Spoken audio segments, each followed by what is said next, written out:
நினைக்காமலோ தலைகீழாக மாறுவது உண்டு இல்லையா மனுஷருடைய வாழ்க்கையில். சென்ற வருடத்தில் நான் சிந்தித்து பார்க்கும் பொழுது சில காரியங்கள் நாங்கள் நினைச்சது ஒன்றா இருக்கும், நடந்தது அதுக்கு தலைகீழாக இருக்கும் இல்லையா. என்றால் மனுஷர் எங்களுடைய நினைவுகளை பார்க்கிலும் தேவனுடைய நினைவுகள் மேலானவைகள் இல்லையா. 1 கொரிந்தியர் 1:27 வேதம் சொல்லுகிறது, அவர் ஞானிகள் வெட்கப்படும்படிக்காக பைத்தியக்காரரை தெரிந்தெடுக்கிறவர்களாம், பலவான்கள் வெட்கப்படும்படிக்காக பலவீனரை தெரிந்தெடுக்கிற தேவனாக இருக்கிறார். எப்படி நாங்கள் ஒன்று நினைச்சு இன்னொன்று நடக்குதோ அதே போல் ஆண்டவரும் எங்களுடைய சூழ்நிலையை தலைகீழாக மாற்றக்கூடியவர். எப்படி தலைகீழாக சொன்னால், குறைவிலிருந்து நிறைவாய் மாற்றக்கூடியவர், துக்கத்திலிருந்து சந்தோஷமாய் மாற்றக்கூடியவர், வலி வேதனையிலிருந்து எங்களுக்கு ஒரு உயர்வை கொடுக்கக்கூடிய தேவன், தலைகீழாக மாற்றக்கூடிய தேவன் இல்லையா. இந்த மனிதர்கள் நாங்கள் எங்களுடைய நினைவுகளிலே நாங்கள் நடக்கலாம், நிராகரிக்கப்படலாம், ஏமாற்றம் பெறலாம். ஏண்டா வேதத்தில் நாங்கள் பார்த்தோம்னு சொன்னால் இந்த வரலாறு புத்தகத்தில் அநேக வரலாற்று வீரர்கள் தேவதாசர்களுடைய வாழ்க்கை தலைகீழாக நன்மையாக மாற்றியது இல்லையா. அவர் நாங்கள் பார்த்தோம் என்று சொன்னால் அங்கே தாவீதை பார்க்கிறோம். தாவீது தன்னுடைய தகப்பனாலே அலட்சிய பண்ணப்பட்டான் இல்லையா. தன்னுடைய சகோதரர்களாலே அற்பமாக எண்ணப்பட்டவனாக ஒருவன் இருந்தான். யோசேப்பை பார்த்தோம்னு சொன்னால், யோசேப்பு சொந்த சகோதரர்களாலே படுகுழிக்கிலே தள்ளப்பட்டு ஒரு போராட்டத்துக்குள்ளே கடந்து சென்றவனாக இருக்கின்றான். நியாயாதிபதிகள் 11வது அதிகாரத்திலே நாங்கள் பார்க்கின்றோம், இன்னொரு மனுஷனை பார்க்கிறோம், ஜெப்தா என்கின்ற மனுஷன். இந்த ஜெப்தா கிலேத்தியா குடும்பத்துக்கு பிறந்தவன். கிலேத்தியன் அதில் அவன் பரஸ்திரிக்கு பிறந்தவன் என்று சொல்லப்படுகிறது. 1வது அதிகாரம் 1வது வசனத்தை வாசிக்கின்ற, பரஸ்திரி என்று சொன்னால் விபச்சாரிக்கு பிறந்தவன். அவன் அந்த அந்நிய ஸ்திரிக்கு பிறந்தபடினாலே அவன் குடும்பத்தை விட்டு துரத்தப்பட்டான். யோசிச்சு பாருங்க, இப்படியான வலி வேதனைகள் நிறைந்த, நிராகரிப்பு, ஏமாற்றங்கள், தோல்விகள் நிறைந்த வாழ்க்கையில தான் நாங்கள் கடந்து செல்வோம். ஆனால் அந்த வாழ்க்கையை மாற்றக்கூடிய வல்லமை யாருக்கு இருக்கு? தேவனுக்கு இருக்கின்றது இல்லையா. ஒரு அழகான பிரமிட்டை கட்டுகிறார்கள் பார்வோன். பார்வோன் அதை கட்டுட நிபுணர்கள் எல்லாருக்கும் கொடுத்து கட்டுகிறார்கள். இந்த கல் எல்லாம் கல்குவாரியிலிருந்து செதுக்கப்பட்டு சரியான சைஸுக்கு வெட்டப்பட்டு இங்கே அனுப்பப்பட்டு கொண்டிருக்கின்றது. அப்போ இவர்கள் கட்டுனர்கள் ஒவ்வொரு கல்லாக அடுக்கி அடுக்கி அடுக்கி கொண்டு வருகிறார்கள். சில கல் சதுரம், சில கல் நீள் சதுரம் என்ற பிரமிட் தானே, அப்படியே கட்டி கொண்டு வருகிறார்கள். ஒரு கல் வருது, முக்கோணமாக வருது. இப்போ கட்டுனர்கள் சொல்கிறார்கள், இது தவறான கல்லை அனுப்பிட்டாங்கன்னு சொல்லி தள்ளி வச்சுட்டு அவர்கள் கட்டி கொண்டே போகின்றார்கள். கட்டி கட்டி கட்டி கட்டி போகும் பொழுது கடைசியாக அந்த பிரமிட் முடியுது. பிரமிட் என்ன ஷேப்? முக்கோண ஷேப். எல்லாம் முடிஞ்சது. கடைசியில் மேலே ஒரு கல் வைக்கணும். இந்த மேல் கல் இல்லாட்டி பிரமிட். அப்போ இவர்கள் அனுப்புகிறார்கள், அங்கே கல்குவாரியில் இருக்கிற இன்ஜினியருக்கு லெட்டர் போடுறாங்க, இப்படி மேலே வைக்கிற கல்லை நீங்கள் அனுப்புங்க உடனடியாக, இந்த பிரமிட் முழுமையடைய வேண்டும், பார்வோன் பார்வையிட வேண்டும் என்று சொல்லி. அப்போ அங்கே கல்குவாரியில் இருந்த என்ஜினியர் திரும்ப சொல்லுகிறாரு, அந்த கல் முதலே நான் அனுப்பிட்டேன் உங்களுக்கு என்று சொல்லி. அப்போ அவர்கள் தேடி பார்த்தா இவர்கள் நிராகரித்த அந்த முக்கோணமான கல்லு தான் அந்த பிரமிட்டினுடைய தலை. பாருங்க, அதான் வேதம் சொல்லுகிறது, பரபாசை விடுதலை செய், இயேசுவை சிலுவையில அறை என்று சொன்னார்கள். பாருங்க, இயேசு நிராகரிக்கப்பட்டவர். அவர் யாருக்காக வந்தாரோ அவர்களே அவரை நிராகரித்தார்கள். தாவீது நிராகரிக்கப்பட்டான், ஆனால் தேவனுடைய கரத்தினாலே அவன் உயர்த்தப்பட்டான். ஆடு மாடு மேய்த்த தாவீது எப்படியானான்? ராஜாவாக மாறினான். யோசேப்பு தன்னுடைய குடும்பத்தினாலே நிராகரிக்கப்பட்டான், ஆனால் பார்வோனுக்கு அடுத்தபடியாக ஒரு அதிகாரியாக மாற்றினான் இல்லையா. அதே போல நியாயாதிபதிகள் 11வது வசனத்திலே பார்க்கிறோம், அங்கே விபச்சாரியின் மகன் அவன் வீட்டை விட்டு துரத்தப்பட்டாலும் கூட அவன் அந்த இஸ்ரவேலை நியாயம் தீர்க்கிற ஒரு நியாயாதிபதியாய் தலைவனாக மீண்டும் வந்தான். ஏனென்றால் அது தேவனுடைய கரம் அதை செய்தது. அதே போல இந்த பிரமிட்டுக்கு எப்படி அந்த கல்லு, தள்ளப்பட்ட கல்லுத்தான் அந்த மூளைக்கு தலைக்கல்லாய் வந்ததோ, அதே போல வானத்தோர் பூதலத்தோர் கீழோர் எல்லோருடைய முழங்கால்களும் முடங்கும்படிக்காக, எல்லா நாவுகளும் இயேசுவே தெய்வம் என்று அறிக்கையிடும்படிக்காக, எல்லா நாமங்களுக்கு மேலான நாமமாக அவர் உயர்த்தி தலைக்கு மூளைக்கல்லாக அவர் வைக்கப்பட்டார். பாருங்க, அதுதான் ஆண்டவருடைய சூழ்நிலைகளை மாற்றக்கூடிய வல்லமை, தலைகீழாக மாற்றக்கூடிய வல்லமை. இன்றைய நாளும் கர்த்தர் இந்த வருஷம் எங்களுக்கு கொடுத்த வாக்குத்தத்தம். எழுந்திருந்து வாசிப்போமா எல்லாருமா? சங்கீதம் 118வது அதிகாரம் 22வது வசனம் சொல்லுகிறது.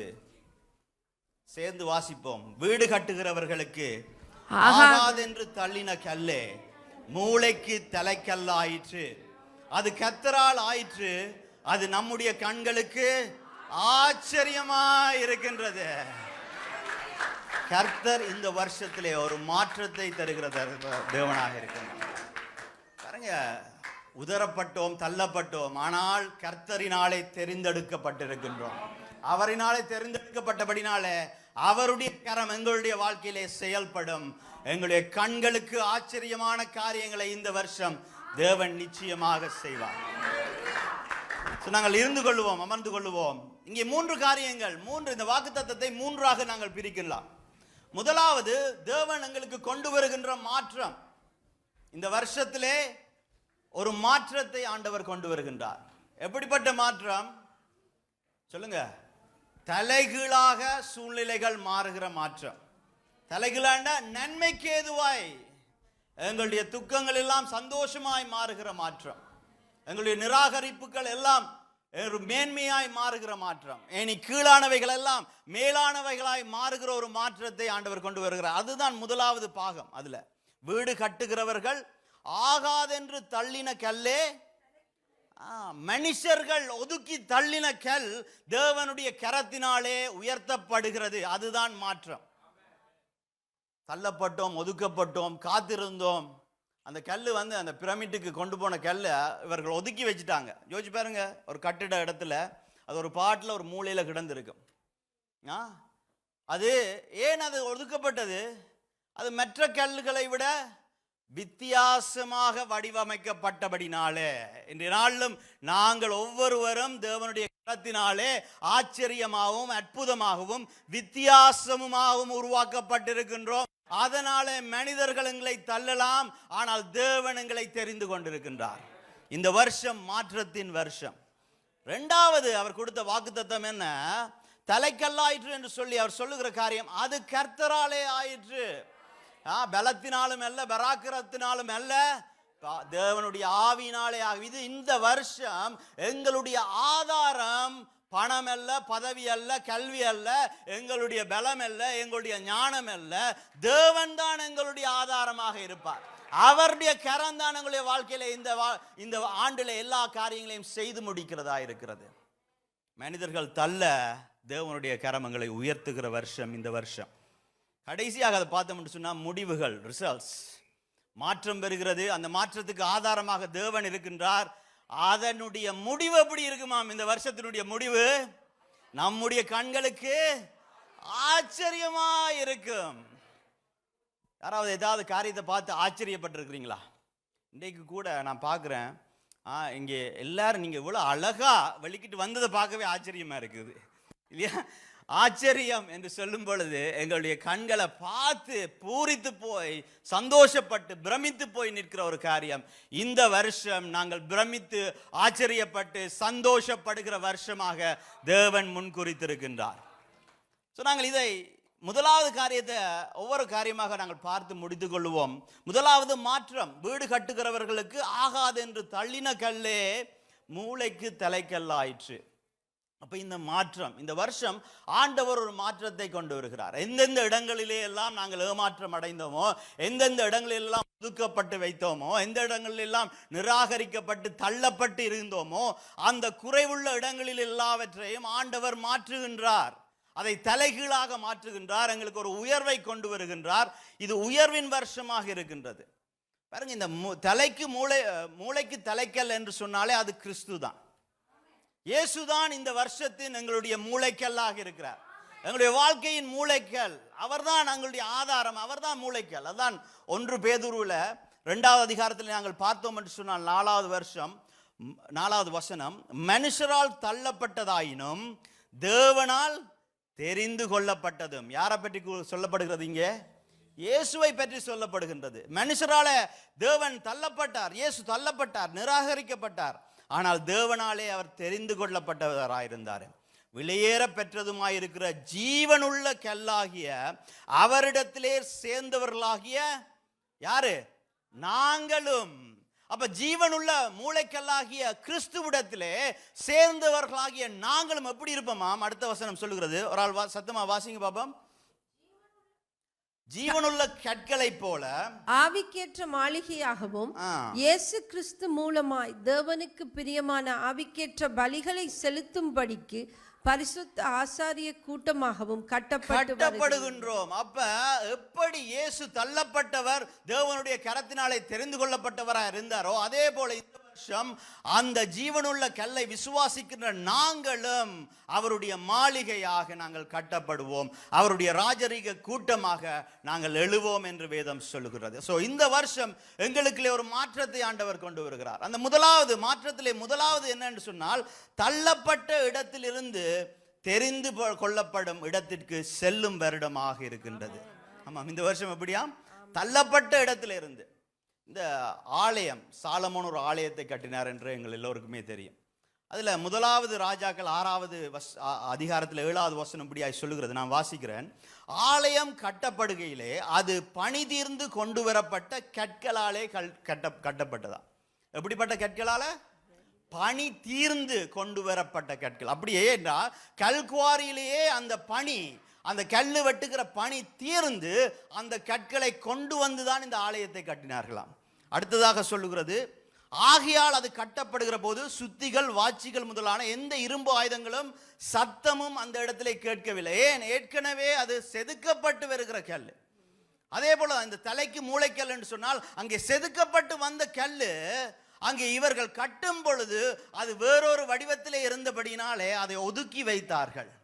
ஆனால் அந்த கல்லு தான் மூளைக்காக செதுக்கப்பட்டு பணிதீர்ந்து வந்த கல்லாக இருந்தது. அதே போல எங்களுடைய வாழ்க்கையில் இன்றைய நாளில் நாங்கள் ஒதுக்கப்பட்டு இருக்கலாம். ஏதோ ஒரு காரியத்தில் இன்றைய நாளில் நாங்கள் இந்த இடத்துல இருக்கிற ஒவ்வொருவரும் நாங்கள் தேர்ந்தெடுக்கப்பட்டவர்கள், தேவனுடைய கரத்தினாலே தேர்ந்தெடுக்கப்பட்டவர்கள். இன்னும் அந்த மூளைக்கல்லாக தலைக்கல்லாக உயர்த்தப்படாமல் இருக்கலாம். ஆனால் நாங்கள் காத்திருக்கிறோம். எதற்காக காத்திருக்கிறோம்? எங்களுடைய தருணம் வருவதற்காக நாங்கள் காத்திருக்கின்றோம். ஜனங்கள் எங்களை தள்ளினாலும் ஒதுக்கினாலும் ஏமாற்றம் அடைந்தாலும் கூட தேவனுடைய கரம் என்னை உயர்த்தும், அந்த தலைக்கல்லாய் மாற்றும் என்ற அந்த தருணத்துக்காக நாங்கள் காத்திருக்கிறவர்களாக இருக்கிறோம். தாவீது ஒதுக்கப்பட்டான், அற்பமாக எண்ணப்பட்டான். ஆனால் அவன் ராஜாவாக மாறினானா இல்லையா? யோசேப்பு பார்வோனுக்கு அடுத்தபடியாக அதிகாரியாக மாறினானா இல்லையா? அங்கே நியாயாதிபதிகள்ல அங்கே விபச்சாரியின் மகன் வந்து நியாயாதிபதியாக மாறினானா இல்லையா? அப்படி எங்களுக்கும் ஒரு தருணம் இருக்கின்றது. ஆண்டவர் சொல்லுகிறார், இந்த வருடம் தள்ளப்பட்டவர்கள், கீழாக இருக்கிறவர்கள் நாங்கள் மேன்மை அடைகிற வருஷமாக இருக்கிறது என்று ஆண்டவர் வாக்கு கொடுக்கின்றார். அந்த முதலாவது வாக்கு தத்தத்தின் 2வது பகுதி என்ன என்று பார்த்தோம் என்று சொன்னால், மூளைக்கு தலை கல்லாக்கப்படும் வருடமாக இந்த வருடம் இருக்கின்றது. நான் உன்னை பெரிய ஜாதியாக்கி உன்னை ஆசீர்வதித்து உன் பேரை பெருமைப்படுத்துவேன் என்று ஆபிரகாமுக்கு சொன்னார். அதே போல மூளைக்கு அப்ப ஒதுக்கி வைக்கப்பட்ட கல்லு திடீரென்று பார்த்தண்டா எல்லாருடைய கண்களும் எங்க பார்த்தது? இந்த மூளை கல்லு தான். ஏண்டா இதுதான் பிரதானமான கல்லாக இருக்கின்றது. அங்கே தலைக்கல்லாக இருக்கின்றது. தலைக்கல் என்று சொன்னா ஒரு பிரமிட்டுக்கு வந்து மேலே வைக்கிற அந்த தலைக்கல்லை போல, ஒரு வாசலிலே அந்த வாசலில் அந்த ஆங்கிள் வைக்கப்படுகிற கல்லை போல இது வந்து தலைக்கல், எல்லோரும் பார்த்து ஆச்சரியப்படுகிற கல். அப்ப இந்த வருஷம் நாங்கள் ஒதுக்கப்பட்டவர்கள் அல்ல. இன்றைய நாளில் இந்த வருஷம் நாங்கள் என்ன தலைக்கல்லாக மாறுகிற வருஷமாக இருக்கின்றது. இத்தனை வருடமும் நாங்கள் பார்க்காத ஒரு உயர்வை தேவனுடைய கரம் இந்த வருஷம் எங்களுக்கு செய்து முடிக்கிறதா இருக்கின்றது. பாருங்க, சில கிரிக்கெட் மேட்சில் போனேன்டா இந்த டீமில் வந்து 11 பேரில் எடுபடவே மாட்டாங்க இல்லையா? சில வேளை ஒரு டீமுக்கு போனோம்னு சொன்னால் 11 பேர் தான் விளையாடுவாங்க கிரிக்கெட்டில், எடுபடவே மாட்டாங்க இல்லையா? அப்போ அந்த எடுபடாமல் என்னது ஓட்ட போயா என்ன சப்ஸ்டிடியூட்டாக இருக்கிற ஒரு ஆள் வந்து திடீரென்று அந்த ஆட்டத்தின் நாயனாக மாறலாமா? மேன் ஆஃப் த மேட்சாக மாறலாமா? இந்த வருஷம் அப்படித்தான். நாங்கள் ஒருவேளை அந்த ஆட்டத்திலே இல்லை என்று நினைக்கலாம், ஆனால் ஆண்டவர் சொல்லுகிறார் நாங்க தான் அந்த ஆட்டத்தின் நாயகனாக மாறப்போகிறோம் என்று சொல்லி. ஏனென்றால் தலைக்கல் ஒன்றுமே இல்லாமல் மூளையில் இருந்தது, அதை எடுத்து ஆண்டவர் சொல்றாரு நீ தான் மேன் ஆஃப் த மேட்ச், தலைக்கல் என்று சொல்லி. அங்கே பார்க்கிறோம், யாரு ஜோசேப்பு ஒதுக்கப்பட்டான். அவன் வந்து கடைசி ஆட்ட கையால் உயர்த்தப்பட்டான், பார்வோனுடைய கையால் உயர்த்தப்பட்டான். அவன் உயர்த்தப்படும் பொழுது என்ன நடந்தது? அவனுடைய சகோதரர்கள் யாரை தேடி வந்தார்கள்? அவனை தேடி வந்து அவனிடத்தில் உதவி பெற்றார்களா இல்லையா? அதே போல அங்கே நியாயாதிபதிகள் 11வது அதிகாரத்தில் 8வது வசனம் சொல்லுகிறது, கிலியாத்தின் மூப்பர் ஜெப்தாவை நோக்கி, யாரை விபச்சாரியின் மகன் என்று சொல்லி அவர்கள் வீட்டை விட்டு துரத்தினார்களோ அவரிடத்திலே அந்த குடும்பத்தின் மூப்பர்கள் எல்லோரும் சேர்ந்து வந்து என்ன சொல்லுகிறார்களாம், நீ எங்களுடன் கூட வந்து அம்மோன் புத்திரரோடு யுத்தம் பண்ணு, கிலியாத்தின் குடிகளாகி எங்கள் அனைவர் மேலும் தலைவனாயிருக்க வேண்டும் என்று சொல்லி அவர்கள் தேடி வந்து துரத்தினவனை, நிராகரித்தவனை தேடி வந்து மீண்டும் அழைத்து போகிறதை நாங்கள் காண்கின்றோம். ஏன் இந்த வருஷம் எங்களுக்கு இப்படிப்பட்ட வருஷம் என்று சொன்ன ஆண்டவர் சொல்கிற ஒரு மாற்றம். நாங்கள் எவ்வளவுக்கு எவ்வளவு கீழே தள்ளப்பட்டோம் என்று நினைத்தோமோ அவ்வளவுக்கு அவ்வளவு ஆண்டவர் எங்களை உயர்த்துகிற வருஷமாக இந்த வருஷம் இருக்கும். ஆதியாகமம் 50:20 அங்கே யோசேப்பு இடத்திலே அந்த சகோதரர்கள் வந்த பொழுது அவன் சொல்லுகிறான், நீங்கள் எனக்கு தீமை செய்ய நினைத்தீர்கள், தேவனோ இப்பொழுது நடந்து வருகிறபடியே வெகு ஜனங்களை உயிரோடு காக்கும்படிக்கு அதை நன்மையாக முடிய பண்ணினார். இந்த வருஷம் எங்களுடைய தீமைக்கு நாங்கள் அனுபவித்த உபத்திரவத்தின் குகைகளுக்கு எல்லாவற்றுக்கும் நாங்கள் நன்மையை தேவனுடைய கரத்திலே நன்மையை புசிக்கிற வருஷமாக இருக்கும். இது உயர்வின் வருஷமாக இருக்கு. இது வந்து உயர்வின் வருஷம் என்று சொல்லும் பொழுது எனக்கு மட்டுமல்ல, என்னுடைய குடும்பத்துக்கு மட்டுமல்ல, இந்த சபையை ஆண்டவர் தலைக்கு மூளைக்கல்லாக மாற்றுகிற வருஷமாக இருக்கு. இந்த பிராந்தியத்திலே இந்த சபை கிறிஸ்துவை பிரகாசிக்க வைக்கின்ற ஒரு வருஷமாக இருக்கும். இந்த வருஷம் வந்து தேவனுடைய கரத்தினாலே நாங்கள் உயர்த்தப்படுகிற வருஷமாக இருக்கும். இந்த மாற்றம் என்பதற்கு மூன்றாவது என்ன என்று பார்த்தோம் என்று சொன்னால், இது சீர்திருத்தத்தின் வருடமாக இருக்கின்றது. சீர்திருத்தத்தின் வருடம். ஏன் இந்த கல்லு வந்து என்னது இருக்கக்கூடாத இடத்துல இருந்தது, அது இருக்க வேண்டிய இடத்துல கொண்டு வந்து சீர்திருத்தப்பட்டது. நாங்கள் பார்க்கிறோம் நெகேமியா 4வது அதிகாரத்தில் அங்கே சன்பல்லாத்தும் அங்கே சன்பல்லத்தோடு கூட இருந்த எதிரிகளும் வந்து நெகேமியாவிடத்திலே வந்து சொல்லுகிறார்கள். நெகேமியா அந்த அலங்கத்தை கட்டுகிறான் என்று சொல்லும் பொழுது அவர்கள் சொன்ன காரியம் வந்து சுட்டெரித்து போட்டப்பட்ட மண்மேடா இருக்கிற இந்த கல்லை கொண்டு இவங்க என்ன செய்ய போறாங்க? அந்த கல்லுகள் நெகேமியா அந்த அலங்கத்தை கட்ட பயன்படுத்தின கல்லுகள் எப்படி இருந்ததாம்? சுட்டெரிக்கப்பட்டு பாழாய் போய் மண்மேடாய் கல்மேடாய் இருந்த கற்களை கொண்டு இவர்கள் என்ன செய்ய போகிறார்கள் என்று அவன் சொன்னான். ஆனா அதை வச்சுதான் நெகேமியா என்ன செய்தான்? ஒரு அலங்கத்தை கட்டினான். அந்த அலங்கம் கட்டப்பட்டது சுட்டெரிக்கப்பட்ட கல்லு. அந்த சுட்டெரிக்கப்பட்ட கல்லை எப்படி சீர்திருத்தி இஸ்ரவேலை காக்கிற ஒரு அலங்கமாக தேவன் மாத்தினாரோ, அதே போல எங்களுடைய வாழ்க்கையில் என்னென்ன காரியங்கள் எல்லாம் பாழா போய் இருக்கிறதோ, என்னென்ன காரியங்கள் எல்லாம் சுட்டெரிக்கப்பட்டிருக்கிறதோ அவைகளை சீர்திருத்தி தேவன் எங்களை அவருடைய ராஜ்யத்திலே ஒரு அலங்கமாக மாற்றுகிற வருஷமாக இந்த வருஷம் இருக்கும். மாற்றத்தின் வருஷம் இந்த வருஷம். இதை நாங்கள் எங்களுடைய உள்ளத்துக்குள்ளே நாங்கள் நம்ப வேண்டியவர்களா இருக்கின்றோம். அப்ப இந்த மாற்றத்தின் வருஷத்திலே நாங்கள் மனிதர்களாலே தள்ளப்பட்டாலும் கூட தேவனினாலே என்ன செய்யப்படுவோம்? உயர்த்தப்படுவோம். அப்ப எங்களுடைய நம்பிக்கை யார் மேல இருக்கணும்? மனுஷர் மேல இருக்கக்கூடாது. யார் மேல இருக்கணும்? இயேசு மேல இருக்கணும். இந்த வருஷம் நாங்கள் சூழ்நிலையில கடந்து செல்லுவோம், போராட்டங்களிலே கடந்து செல்லுவோம், இடுக்கண்களிலே கடந்து செல்லுவோம், ஏமாற்றங்களிலே கடந்து செல்லுவோம், காத்திருப்பின் காலங்களிலே கடந்து செல்லுவோம். ஆனால் அந்த காலங்கள் நேரங்களில் எல்லாம் நாங்கள் நம்பிக்கையா இருக்க வேண்டியது என்னை உயர்த்துகின்ற தேவன் மேலே நம்பிக்கையா இருக்க வேண்டும். இதே சங்கீதம் 118வது அதிகாரத்திலே அங்கே ஒரு நிபந்தனையும் கொடுக்கப்பட்டிருக்கிறது. சங்கீதம் 118வது அதிகாரத்திலே 8வது வசனம் சொல்லுகிறது, மனுஷனை நம்புவதை பார்க்கிலும் கர்த்தர் பேரில் பற்றுதலாய் இருப்பதே நலம். மனுஷனை நம்புவதை பார்க்கிலும் கர்த்தர் பேரில் பற்றுதலாய் இருப்பதே நலம். அப்ப இந்த வருஷம் மனுஷராலே தள்ளப்பட்டு நாங்கள் உயர்த்தப்படுகிற வருஷம். இந்த வருஷம் நாங்கள் நம்ப வேண்டியது மனுஷரை அல்ல, பணத்தை அல்ல, பதவியை அல்ல, எங்களுடைய ஞானத்தை அல்ல, நாங்கள் நம்பி சார்ந்து இருக்க வேண்டியது தேவனை. பாருங்க, சில கதிரைகள் வீடுகளில் போனால் பழைய கதிரையும் இருக்கும், புது கதிரையும் இருக்கும். இப்போ இந்த மொடர்னாக வருகிற கதிரையில் பார்த்தீங்கன்னு சொன்னால் வெளியால் பார்த்தோன்னா பளபளன்னு இருக்கும், நல்ல குஷன் எல்லாம் போட்டு இருக்கும். ஆனால் உள்ளுக்குள்ளே பார்த்தீங்கன்னா சப்பு பிளக.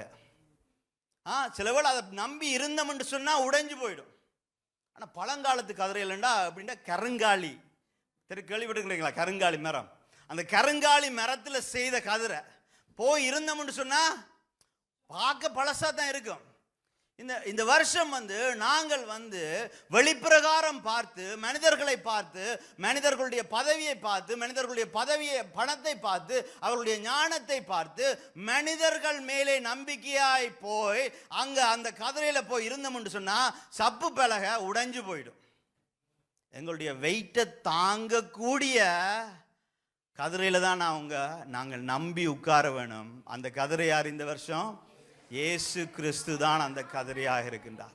ஸோ நாங்கள் அவரை நம்பி இருக்கும் பொழுது இந்த வருஷம் ஒரு மாற்றம் பெறுகிறது. அது நன்மைக்கு ஏதுவான மாற்றமாக இருக்கின்றது. ரெண்டாவது வாக்குத்தத்தத்தை, அந்த வாக்குத்தத்தத்தின் ரெண்டாவது பகுதியை நாங்கள் பார்த்தோம் என்று சொன்னால், கிரேஸ் நீங்க வாசிங்க, பாவம் கண்ணீரமா மைக்க வச்சிருக்கிறீங்க. அது கர்த்தராலே ஆயிற்று, அது நம்முடைய கண்களுக்கு ஆச்சரியமாயிருக்கு. அது கர்த்தராலே ஆயிற்று, அது நம்முடைய கண்களுக்கு ஆச்சரியமாய். அப்ப அது ரெண்டாவது, எங்களுடைய ஆதாரம் தேவன் தான். அது கர்த்தராலே ஆயிற்று என்று வேதம் சொல்லுகிறது. சகரியால சொல்லது போல பலத்தினாலும் அல்ல, பராக்கிரமத்தினாலும் அல்ல, தேவனுடைய பரிசுத்த ஆவியினாலே ஆகும் என்று சொன்னது போல இந்த வருஷம் எங்களுடைய உயர்வு, எங்களுடைய மேன்மை எங்கிருந்து வருகிறதாம்? தேவனிடத்திலிருந்து வருகிறது. எங்களுக்கு கண்ணுக்கு தெரியாத ஒரு கை எங்களுக்காக இந்த வருஷம் செயல்பட்டு கொண்டிருக்கும். அது மனுஷனுடைய கரம் அல்ல, அது யாட்ட கரம்? தேவனுடைய கரம். காற்றையும் காண மாட்டோம், மழையையும் காண மாட்டோம், ஆனால் வாய்க்கால்கள் நிரம்பும். எப்படி வாய்க்கால் நிரம்புது? ஏனென்றால் எங்களுடைய கண்ணுக்கு தெரியாத ஒரு கரம், தேவனுடைய கரம் எங்களுக்காக செயல்பட்டு கொண்டிருக்கும். எப்படி செங்கடலை அவர்கள் கடந்து போகும் பொழுது அவருடைய கண்களுக்கு தெரியாத ஒரு கரம் அந்த செங்கடலை பிளந்ததோ, எப்படி எரிகோ கோட்டையை அவர்கள் சுற்றி வரும் பொழுது எப்படி தேவனுடைய கண்ணுக்கு தெரியாத ஒரு கரம் அந்த எரிகோ கோட்டையை உடைத்து போட்டதோ, அதே போல இந்த வருஷம் எங்களுடைய கண்களுக்கு தெரியாது, ஆனால் எங்களுக்காக தேவனுடைய கரம் செயல்பட்டு கொண்டிருக்கும். தாவீது கவனை சுற்றி கல்ல விடுறான், நெத்தியில போய் அடிக்குது. பின்னால விழ வேண்டியவன் கோலியாத்து எங்க விழுந்தான்? முகங்குப்புற விழுந்தான். ஏன்? எங்களுடைய கண்ணுக்கு தெரியாத ஒரு கரம் எங்களுக்காக செயல்பட்டு கொண்டிருக்குது. தாவீது முன்னால் அடிக்கல, கர்த்தருடைய கரம் பின்னால் அடிச்சுது. ஆண்டவருடைய வல்லமையினாலே அந்த நாளில் ஒரு ஜெயம் வந்தது. அதே போல இந்த வருஷம் தேவன் எங்களுக்காக காரியங்களை அவருடைய கரத்தினால, முதலாவது என்ன? தேவ கரத்தின் செயலை காணுகிற வருஷம் இந்த வருஷம். அதை நாங்கள் நினைவிலே வைத்துக் கொள்ள வேண்டும். சில வேளை நாங்கள் கண்களினாலே தேடுவோம், என்ன நடக்குது என்று சொல்லி. இந்த வருஷம் நாங்கள் கண்களினாலே தேட தேவையில்லை. ஏனென்றால் எங்களுக்கு கண்ணுக்கு தெரியாத கரம், தேவனுடைய கரம் இந்த வருஷம் எங்களுக்கு ஆக செயல்பட்டு கொண்டிருக்கும். எதெல்லாம் மனிதனாலே கூடாததோ அதெல்லாம் தேவனினாலே கூடும், அவருடைய கரத்தினாலே கூடும். அப்ப இந்த வாக்குத்தத்தத்தின் முதலாவது பகுதி என்னன்னு பார்த்தோம்னா தேவனின் கரத்தின் செயலை காணும் வருடம். இரண்டாவது என்னன்னு பார்த்தோம்னு சொன்னால் மனிதனாலே கூடாத காரியம் தேவனாலே கூடுகிற வருஷம். அதான் மத்தேயு 19:26 சொல்லப்பட்டது போல அவர்கள் பார்த்து மனுஷனால் இது கூடாதது தான், தேவனாலே எல்லாம் கூடும் என்று அங்கே சொன்னார் ஆண்டவர். மனுஷனால கூடாதது, சில காரியங்கள் கூடாதது. எங்களுடைய வல்லமை, எங்களுடைய பலம், எங்களுடைய ஞானம், எங்களுடைய பணம், பதவி ஒரு ஒரு எல்லை மட்டும்தான் போகும். அந்த எல்லையை தாண்டி அது போக முடியாது, மனிதனாலே கூடாது. ஒரு பூட்டு இருக்குதுன்னு சொன்னா அந்த பூட்டை துறக்கிறதுக்கு நாங்கள் சில வேளை சாவிகளை கொண்டு வந்து துறப்போம் இல்லையா? முதலாவது சாவி பணம் என்கின்ற சாவி துறக்கல, பட்டம் என்கிற சாவி துறக்கல, பதவி என்கின்ற சாவி துறக்கல, எங்களுடைய மனித அறிவு என்கின்ற சாவி துறக்கவில்லை. இப்படி எல்லா சாவியும் போட்டு போட்டு போட்டு அந்த பூட்டு துறக்காமல் இருந்த பொழுது நாங்கள் என்னதை யோசிக்கணும்? இந்த முறை எங்களுடைய பூட்டு துறக்கிறது மனுஷன் கையில் இருக்கிற சாவியால அல்ல, யாருடைய சாவியினால? தேவனினுடைய சாவினாலே வெண்கல கதவுகளை அவர் உடைத்து இரும்பு பூட்டுக்களை முறித்து எங்களுக்கு வழி செய்கிற வருஷம் இந்த வருஷம். அவரினாலே இந்த வருஷம் காரியங்கள் கூடும். என்னென்ன காரியங்கள் கூடாமல் இருக்கின்றதோ அந்த காரியங்கள் அவருடைய கரத்தினாலே கூடும் என்று சொல்கிறார். இந்த நேரத்திலும் இந்த வசனத்தை உங்களுடைய இருதயத்தில் நீங்கள் பற்றி கொள்ளுங்க. உங்களுடைய வாழ்க்கையில் என்னென்ன காரியம், உங்களுடைய பலம் உங்களுடைய ஞானம் இதுதான் என்னுடைய எல்லை, இதற்கு தாண்டி என்னால் இயலாது என்று காரியங்கள் தங்கி இருக்கிறதோ அதை ஆண்டவருடைய கரத்தில் கொடுங்க. ஆண்டவரே, என்னுடைய சாவியெல்லாம் காலியா போச்சு, நீங்க தான் இதை திறந்து கொடுக்கணும் என்று சொல்லி ஆண்டவர் சொல்லுகிறாரு. இந்த வருஷம் அவர்தான் எங்களுடைய ஆதாரம், அவருடைய கரத்தினாலே இது ஆகும் என்று அவர் சொல்லுகின்றார். சங்கீதம் 118வது அதிகாரத்தில் 1வது வசனத்தை நாங்கள் வாசிப்போம். கர்த்தரை துதியுங்கள், அவர் நல்லவர், அவர் கிருபை என்றும் உள்ளது. எங்களுக்கு வாக்குத்தத்தம் தரப்பட்ட இந்த சங்கீதம் 118லேயே சில நிபந்தனைகள் கொடுக்கப்பட்டிருக்கிறது. அதுல 2 தரம் 1வது வசனத்திலேயும் கடைசி வசனத்திலேயும் சொல்லப்படுகிற காரியம், கர்த்தரை துதியுங்கள், அவர் நல்லவர், அவர் கிருபை என்றும் உள்ளது. இந்த வருஷம் எங்களுடைய ஆதாரம் தேவன் என்ற படினாலே எல்லா நேரங்களிலும் எல்லா வேளைகளிலும் நாங்கள் கர்த்தரை துதிக்கிறவர்களாய் இருக்க வேண்டும். ஏன்? கர்த்தரை துதிக்கும் பொழுது என்ன நடக்கும்? பவுலும் சீலாவும் என்ன நடந்தது? சிறைச்சாலையில் போடப்பட்டார்கள். அவங்களுக்கு போடப்பட்ட பூட்டு 2 பூட்டு போட்டிருந்தாங்க. எத்தனை பேருக்கு தெரியும் எத்தனை பூட்டு உண்டு? ஒன்று சிறைச்சாலை கதவு என்கின்ற பூட்டு. 2வது பூட்டு என்ன? அவர்களுடைய கைகளிலேயும் காலையும் போடப்பட்ட சங்கிலி என்கின்ற பூட்டு. அவர்கள் அந்த நேரத்தில் அவர்கள் நடுராத்திரியிலே ஜெபம் பண்ணி தேவனை துதித்தார்களாம். உடனே சிறைச்சாலை கதவு திறந்தது, அவர்களுடைய கட்டுக்கள் கட்டவிழ்ந்து விழுந்தது என்று வேதம் சொல்லுகிறது. அப்ப துதி என்கின்ற சாவி நாங்கள் பாடும் பொழுது, ஆண்டவர் துதி என்கின்ற ஆண்டவரை துதிக்கின்ற காரியத்தை நாங்கள் செய்யும் போது, ஆண்டவர் எங்களுக்குள்ளே இருக்கிற கட்டுக்களை, ஒரு கட்டில்ல 2 கட்டில்ல எத்தனை கட்டுக்கள் என்றாலும் எத்தனை பூட்டுக்கள் என்றாலும் அதை உடைத்து அதை முறித்து அவர் வழி செய்கிற தேவனாயிருக்கின்றார். ஸோ இந்த வருஷம் 1வது நாங்கள் ஆண்டவரை நம்ப வேண்டும். 2வது எல்லா சூழ்நிலைகளிலும் என் ஆதாரம் தேவன் தான் என்று சொல்லி அவரை துதித்து பாட வேண்டும். அதான் 28வது வசனம் சொல்லுகிறது, நீரேன் தேவன், நான் உம்மை துதிப்பேன், நீரேன் தேவன், நான் உம்மை உயர்த்துவேன் என்று வேதம் சொல்லுகிறது. கர்த்தரை துதியுங்கள், அவர் நல்லவர், அவர் கிருபை என்றும் உள்ளது. அப்ப முதல் 2 பாகங்களையும் பார்த்தவங்களுடைய வாக்குத்தத்தத்திலே 3வது பாகத்தை பார்ப்போம். சங்கீதம் 118ல் 23வது வசனத்தை நாங்கள் மீண்டும் வாசிப்போம். அது கர்த்தராலே ஆயிற்று, அது நம்முடைய கண்களுக்கு ஆச்சரியமாயிற்று. அது நம்முடைய கண்களுக்கு. அப்ப இந்த வருஷத்தின் முடிவுகள் எப்படி இருக்குமாம்? ஆரம்பம் அற்பமாக இருந்தாலும் முடிவு சம்பூர்ணமாய் முடிக்கிற தேவன் அதை ஆச்சரியமாய் அவர் முடிப்பார் என்று வேதம் சொல்கிறது. நம்முடைய கண்களுக்கு எப்படி இருக்குமாம்? அது ஆச்சரியம். அப்ப இந்த முடிவுகள் என்கின்ற இந்த வாக்குத்தத்தம் என்னத்தை எங்களுக்கு சொல்ல வருகிறது? இந்த வருடம் ஆச்சரியம் மற்றும் மகிழ்ச்சி அடைய செய்யும் வருடமாக இருக்கின்றது. ஆமாம், இந்த வருஷம் எங்களுக்கு ஆச்சரியம். எப்படிப்பட்ட ஆச்சரியம்? ஆச்சரியம் என்றால் எங்களுடைய கண்கள் அகல விரிந்து வாய் அடைத்து போய் நாங்கள் பிரமித்து ஆச்சரியப்பட்டு பூரித்து ஆனந்தப்பட்டு சந்தோஷப்படுகிற மாதிரி காரியங்களை ஆண்டவர் செய்து முடிப்பார் என்று வேதம் சொல்லுகிறது. யோசிச்சு பாருங்க, சிறியவனாகிய தாவீது அந்த கோலியாத்தை அந்த கூழாங்கல்லால் அடிச்சு வெளுத்தும் பொழுது பின்னால் இருந்த சவுல் அந்த போர் வீரர்கள் எல்லாம் எப்படி பார்த்துருப்பாங்க? கண்கள் அகல விரிந்து வாய் அடைச்சு போய் பிரமிச்சு போய், இவனா இப்படி ஒரு காரியத்தை செய்தானா என்று சொல்லி ஆச்சரியப்பட்டு பிரமித்து பார்த்திருப்பாங்களே. அதே போல சூழ்நிலைகள், அதே போல ஜெயங்கள், அதே போல வெற்றிகள் ஆண்டவர் இந்த வருஷத்துல எங்களுக்கு தருவாரு. அதை எங்களுடைய கண்கள் ஆச்சரியமாய் பார்க்கும். மரியாளுக்கு கண்ணெல்லாம் வீங்கி. ஏன் கண்ணெல்லாம் வீங்கி? அழுது அழுது கண்ணெல்லாம் வீங்கி போயிடுச்சு. ஆண்டவர் வருகின்றார். ஏன் கண் வீங்கினது? அழுது. லாசரு இறந்து விட்டான். ஆண்டவர் தாமதமா வருகின்றாரு. அங்கே மார்த்தாள் சொல்லுகிறாரு, ஆண்டவரே 4 நாள் ஆயிற்று நாருமே என்று சொல்லி. ஆனால் ஆண்டவர் என்ன செய்தார்? அந்த இடத்துல லாசருவே வெளியே வாண்டு சொன்னோன்னா லாசர் வந்து பிரேதச்சீலியை கிழிச்சு கொண்டு வரைக்கல அந்த அழுது வீங்கி இருந்த மரியாளுடைய கண் எப்படி இருந்திருக்கும்? அகலமா ஆச்சரியமா விரிஞ்சிருக்கும். நாருமே 4 நாளாயிற்று என்று சொன்ன மார்த்தாளுடைய வாய் எப்படி இருக்கும்? அடைச்சு போயிருக்கும். எப்படி? பிரமிப்பால் ஆச்சரியத்தால் அடைச்சு போயிருக்கும் இல்லையா? இவ்வளவு நாட்களும் அவருடைய வாழ்க்கையிலேயே அனுபவிக்க முடியாத ஒரு சந்தோஷத்தையும் ஒரு பூரிப்பையும் அந்த நிமிடம் அந்த நொடியிலே அங்கே நடந்து வருகிற லாசருவை பார்த்து அவர்களுடைய இருதயம் பூரித்து இருக்கும் இல்லையா? அதே போல இந்த வருஷம் ஆண்டவர் சொல்லுகிறார், அது நம்முடைய கண்களுக்கு ஆச்சரியமாயிருக்கும்.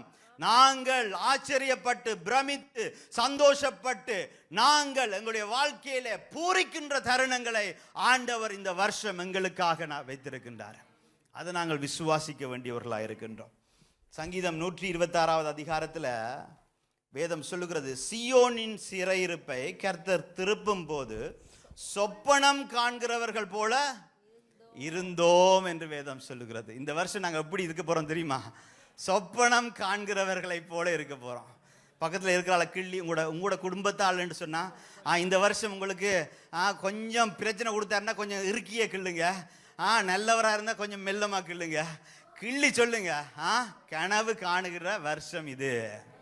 எங்களுடைய வாழ்க்கையில இந்த வருஷம் நடக்கிற காரியம் எல்லாம் ஆச்சரியமா இருக்கும், பிரமிப்பா இருக்கும்.